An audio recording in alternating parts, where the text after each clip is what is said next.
ज़फ़र साहब, आपको हम लोगों ने सोशल मीडिया पर भी देखा है, वैसे आम भी देखा है, जिस तरीके से आप गरीब लोगों के लिए आवाज़ उठा रहे हैं, इससे किसी से ढका छुपा नहीं है। ये आपके दिल में ख़्याल किस तरह आया कि आपको ये कदम उठाना चाहिए, और दूसरा ग्राउंड रियलिटीज़ आपने क्या देखी है?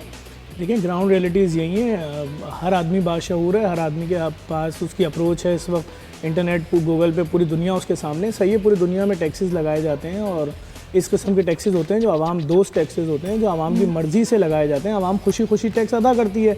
अच्छा, पाकिस्तान में भी अगर देखा जाए तो आवाम किस चीज़ पर टैक्स नहीं दे रही है।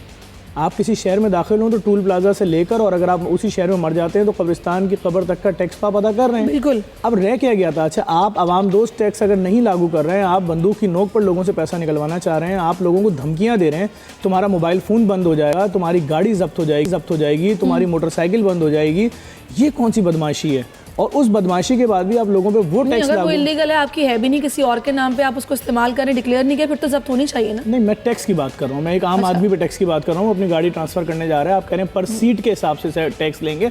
ऐसा टैक्स बोल रहे हैं, इस पर पूरी दुनिया के लोग हंस रहे हैं, सारी दुनिया के तज्जिया निगार हंस रहे हैं कि ये मजाक क्या हो रहा है। ये लोग दिन में ही सारी मीटिंगें करते हैं, रात की निजी महफिलों में कर रहे हैं। हम लोगों ने अदा करने हैं, जब तक टैक्स पे नहीं करेंगे कर्जे हमने नहीं लिए, सराय महल हमारा नहीं है, कर्जे एक गरीब आदमी का नहीं है जो पैदा होने से मरने तक टैक्स दे रहा है, कर्जे उसमें नहीं है। कहने का मतलब जिन्हें पकड़ा गया उनसे निकलवाए जाए, आवाम पे बोझ न डाला जाए। तो आप कह रहे हैं डील करो, जाओ। आवाम का तो वो हाल, अभी वज़ीर-ए-आज़म ने कहा कोई एनआरओ नहीं दूंगा, कोई डील नहीं होगी। ठीक है, कहते रहे, वो तो आने से पहले भी कह रहे थे कि पेट्रोल के रेट 40 रुपए पे ले आऊंगा और क्या क्या कर दूंगा, और सब चीज़ें सब उल्टा ही हुआ है। आपके सामने डॉलर कहाँ से कहाँ चला गया। देखें, बात यह है कि अगर आपको टैक्स लेना है और आपने टैक्स इतना ख़तरनाक पेश किया था, तो आपको ये भी कहना चाहिए था कि आज के बाद आपके बच्चे प्राइवेट स्कूलों में नहीं पढ़ेंगे, तालीम हमारी जिम्मेदारी थी, हमारे स्कूलों में पढ़ेंगे।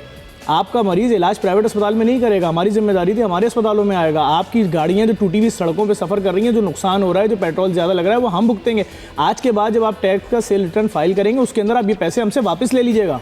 सही। ये कौन सा जुल्म हो रहा है लोगों के ऊपर कि आप बाइक मोटरसाइकिल सवारों के 8,500 लोगों के आपने कराची में चालान कर दिए कि जी हेलमेट नहीं लगाए हुए थे सेफ्टी की वजह से। आप रोके ना लेक्सस गाड़ी को, वो भी तो सीट बेल्ट नहीं लगाया हुआ। यही अवाम है ना जिसने गुज़िश्ता हुकूमतों को वोट देकर इलेक्ट कराया कि भी आओ लूटो पैसा, हमें मजीद गरीब अवाम जब वोट डालने जाती थी, वोट पहले ही डल चुका होता है, ये बात सबको मालूम है।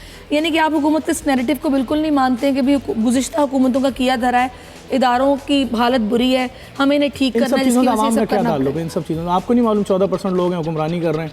आवाम करके क्या मिलेगा? थर आज तक वैसे ही नहीं है, कराची वैसे ही नहीं है, बल्कि उससे बदतर नहीं हो गया। कराची में सड़कें हैं आपके पास कोई अस्पताल है कराची में? वही बात आ जाती है, वो बोलेंगे मेरे पास स्विच तो नहीं है, इसका बटन दबाऊंगा सब ठीक हो जाएगा। ठीक है, तो फिर इन सब लोगों को मार के एक नई जनरेशन पैदा होगी, उसका इंतजार हो रहा है। इस आवाम को मार दिया जाए, ये तो हल नहीं है। कम से कम आपके सामने सारी चीज़ें, लोगों की सूरत है, आप लोगों की हालत तो देखें। लोगों की हालत क्या कर दी है। एक गरीब आदमी जो है, ना वो रोटी खरीद पा रहा है, ना अपने बच्चों के लिए दूध ले पा रहा है, ना घर का बिजली का बिल अदा कर पा रहा है, ना गैस का बिल दे पा रहा है, ना बाइक के लिए पेट्रोल ले पा रहा है। इलाज मुआवजा सब उसकी पहुंच से दूर कर दिया गया। आप देखें तो नौकरियों की क्या सूरत हाल है। अच्छी से अच्छी पोस्ट पर बैठा हुआ प्राइवेट कंपनियों में आदमी, वो अपने आप को गैर महफूज महसूस कर रहा है। एक आम लड़का जो है बहुत मेहनत कर लेता है, तो 10 साल बाद उसकी तनख्वाहें नीचे आ रही हैं, ना कि ऊपर जाएं। लेकिन वही बात है ना, जब मुश्किल वक्त कौमों पर आते हैं तो फिर एक कौम की तरह निकलना पड़ता है, अपनी अपनी जिम्मेदारी अदा करनी पड़ती है। थोड़ा मुश्किल वक्त है, यकीनी बात है। कौन से हुक्मरान हमारे पे? वही हुक्मरान जिनको हमने शाह महमूद कुरैशी को इससे पिछली हुकूमतों में देखा, आज भी वही हैं। जिनको हम पहले देख चुके, वही तो सब हैं।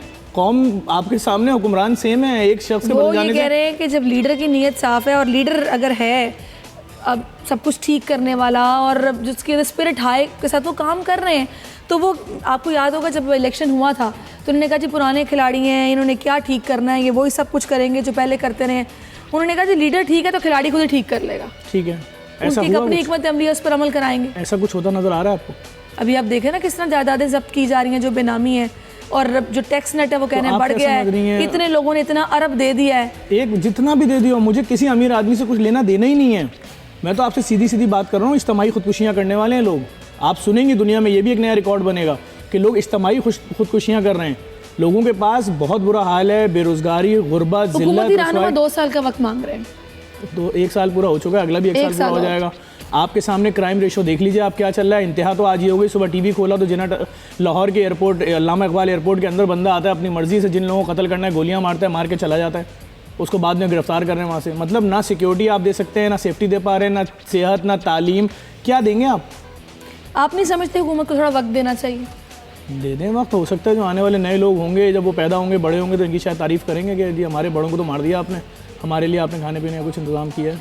नहीं तो फिर आप इस सूरत हाल का हल क्या समझते हैं, किस पे ट्रस्ट किया जाए? तो कौन सा ट्रस्ट है? तो जुल्म हो रहा है, सरासर जुल्म और ज्यादती हो रही ना। जो लोग टैक्स नहीं दे रहे, जागीरदारों को आप छेड़ नहीं रहे, वडेरों को आप छेड़ नहीं रहे अभी हैं। आप देखें ना कि ये जो अभी अभी आप कह रहे हैं जागीरदारों को छेड़ नहीं रहेगी, नून लीग की रहनुमा 6000 कनाल अराजी थी जो कि जब्त हुई है। एक आदमी तो शुरू हो गया ना सिलसिला कल से। ये तो चल रहा है सब, अभी थोड़ी बहुत डील बन जाएगी दोबारा रुक जाएगा। मामला सिर्फ बड़ों की हद तक है, नीचे गरीब आदमी की अगर आप देखेंगे सारा जुल्म उस पर हो रहा है। कितना बड़ा जुल्म है कि कराची में खबर चलती है कि 8,500 मोटरसाइकिल सवारों पे 21 लाख रुपए जुर्माना ठोक दिया गया। 12,000 रुपये की पुरानी मोटरसाइकिल आती है, उसके बाद आप 8,000 रुपये जुर्माना लगा के खुश हो रहे हैं? तो लगाएं ना उनके ऊपर जो 2.25 करोड़ रुपए की गाड़ी लेकर घूम रहे हैं, उन पर लगाएं 1 करोड़ 75 लाख रुपये जुर्माना अगर आप में हिम्मत है। जुल्म सिर्फ गरीब पर हो रहा है, जितना भी जुल्म हो रहा है।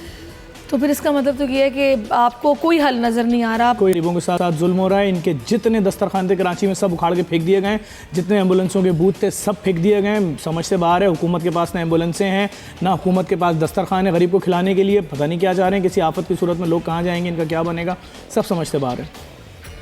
लेकिन फिर वही बात है ना कि हम में से एक तबका है जो कि इन करप्ट माफिया के राइट हैंड बने होते हैं, इनका मुकम्मल तौर पर साथ देते हैं। फिर वो हम लोगों में से लोग हैं जिनको वोट देते हैं, फिर इनको इक़्तिदार में लेके आते हैं। मैंने आपको पहले ही बता दिया, गरीब आदमी जब वोट डालने जाता है, वोट पहले से डला हुआ होता है।